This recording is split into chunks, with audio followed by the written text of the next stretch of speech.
हरियाणा में 10 लोकसभा सीटों में से 9 सीटों पर भारतीय राष्ट्रीय कांग्रेस लड़ेगी और 1 सीट जो कुरुक्षेत्र की है वहां पर आम आदमी पार्टी के प्रत्याशी लड़ेंगे। इंडिया गठबंधन में जितने भी राजनीतिक दल है वो सभी तालमेल के साथ काम करते हुए अधिक से अधिक प्रत्याशियों को कामयाब करने की दिशा में प्रयास करेंगे। इस वक्त की बड़ी और अहम खबर आपको बताने जा रहे हैं। जी हां, इस वक्त की बड़ी खबर यह है कि कांग्रेस और आप का लोकसभा सीटों को लेकर गठबंधन तय हो गया है। दिल्ली में एक प्रेस कॉन्फ्रेंस हुई है और उसमें बताया गया है कि कौन कौन सी सीटों पर कांग्रेस लड़ेगी और कौन सी सीटों पर आपका उम्मीदवार होगा।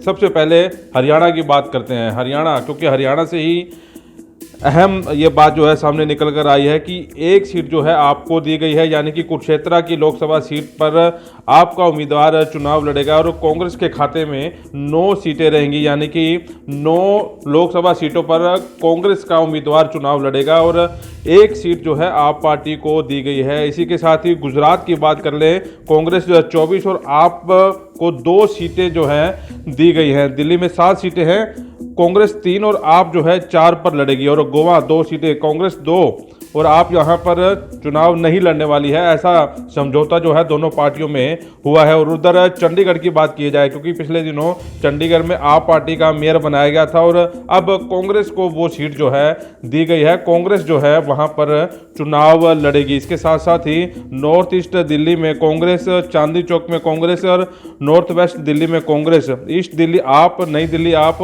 वेस्ट दिल्ली जो है आप और साउथ दिल्ली में जो है आप लड़ेगी। और साथ में ये भी समझौता हुआ है कि पंजाब में दोनों पार्टियां जो है अलग अलग चुनाव लड़ने वाली हैं। ऐसी जो है सहमति दोनों पार्टियों ने मिलकर जताई। आज दिल्ली में प्रेस कॉन्फ्रेंस हो रही है, आपको बताते हैं कि उस प्रेस कॉन्फ्रेंस में क्या रहा। सीधे लिए चलते हैं आपको उस प्रेस कॉन्फ्रेंस में।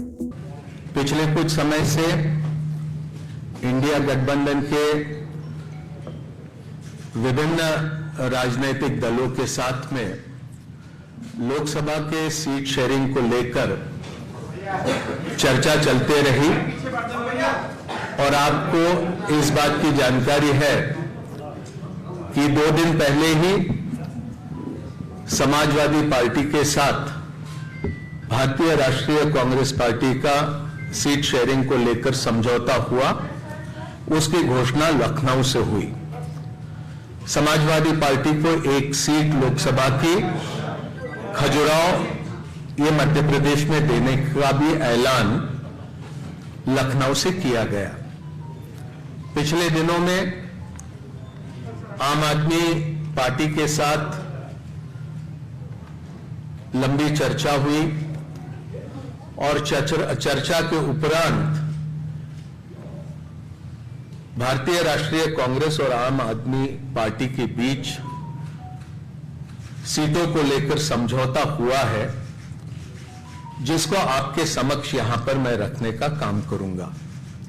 मुझे खुशी है कि 2 महत्वपूर्ण राजनीतिक दल इंडिया गठबंधन के आने वाला लोकसभा चुनाव का पूरा जिम्मा एक साथ संभालेंगे और जिस तरह की परिस्थितियां आज मुल्क में बनी है, जो चुनौतियां हमारे लोकतंत्र और हमारे संविधान के सामने बनी है, उनका मुकाबला करने के लिए इंडिया गठबंधन पूरी तरह से सशक्त तरीके से उसका मुकाबला करने के लिए तैयार है। और उसी कड़ी में आम आदमी पार्टी और कांग्रेस पार्टी का सीटों को लेकर समझौता हुआ।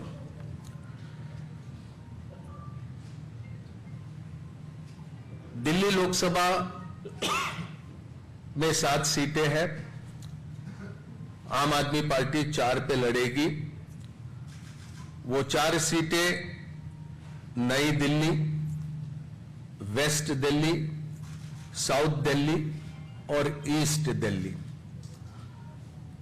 कांग्रेस पार्टी 3 सीटों पर दिल्ली में चुनाव लड़ेगी, चांदनी चौक, नॉर्थ ईस्ट और नॉर्थ वेस्ट। गुजरात में 26 लोकसभा सीटें हैं, 24 पर कांग्रेस लड़ेगी, 2 सीटों पर आम आदमी पार्टी के प्रत्याशी रहेंगे। भरूच लोकसभा और भावनगर लोकसभा की ये सीटें होगी।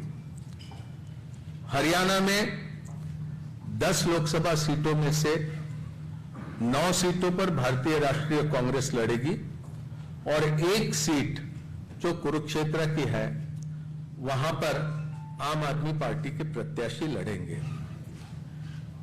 चंडीगढ़ को लेकर लंबी चर्चा हुई, लेकिन आखिरी में यह तय किया गया कि चंडीगढ़ में भारतीय राष्ट्रीय कांग्रेस के प्रत्याशी चुनाव लड़ेंगे।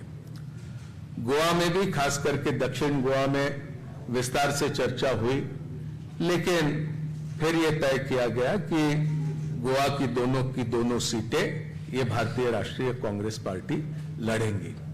तो संक्षेप में ये सीटों को लेकर ये जानकारी आपके समक्ष रखनी थी।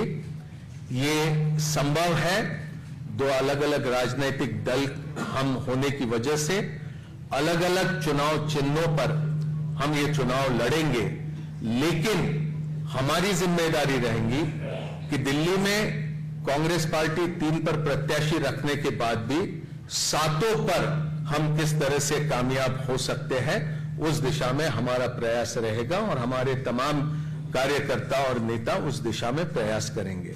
और इसी तरह की स्थिति सभी राज्यों में हम दोनों दलों के बीच में ही नहीं, तो इंडिया गठबंधन में जितने भी राजनीतिक दल है वो सभी तालमेल के साथ काम करते हुए अधिक से अधिक प्रत्याशियों को कामयाब करने की दिशा में प्रयास करेंगे। फिलहाल जो आप पार्टी के उम्मीदवार करनाल लोकसभा से तैयारी कर रहे थे, उन्हें गहरा झटका लगा है। करनाल की सीट जो है वो भी कांग्रेस के खाते में गई है। 9 लोकसभा सीटों पर कांग्रेस जो है चुनाव लड़ने जा रही है और 1 सीट जो है कुरुक्षेत्र की वो आपके खाते में गई है। तो फिलहाल देखना होगा कि इनका गठबंधन हरियाणा में कमाल कर पाएगा या पूरे देश में जो है कमाल कर पाएगा, नहीं कर पाएगा, वो जो है देखने वाला होगा। वॉइस ऑफ पानीपत के लिए कुलवंत सिंह।